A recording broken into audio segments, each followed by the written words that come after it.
الصيام في رمضان بيختلف من بلد لبلد، بس عمرك فكرت ليه روسيا تصوم 20 ساعة ودولة تانية تصوم 5 ساعات بس؟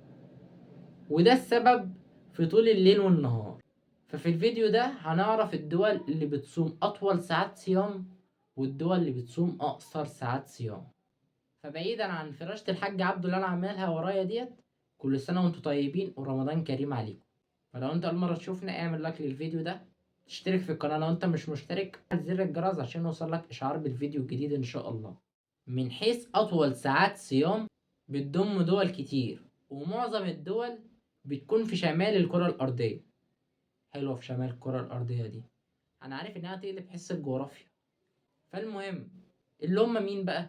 جرينلاند، أيسلندا، والنرويج وروسيا والسويد والدنمارك، واخرهم المانيا. طب ليه اصلا في ساعات صيام قصيره وساعات صيام طويله؟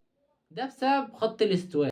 فالدول اللي بتكون قريبه من خط الاستواء طول النهار بيكون فيها ثابت، انما الدول اللي بتكون بعيدة عن خط الاستواء بيكون طول الليل والنهار بيتغير بشكل كبير.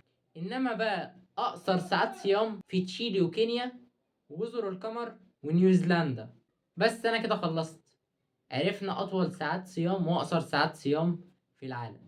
ما تنساش تعمل لايك للفيديو ده، تشترك في القناة لو أنت مش مشترك، وإن شاء الله في رمضان هيكون فيه 10 حلقات على مدار الشهر. فتابعوا القناة باستمرار وشغلوا الجرس لو أنتم مش مشغلين عشان يوصل لكم إشعار بالفيديو الجديد إن شاء الله. بس سلام.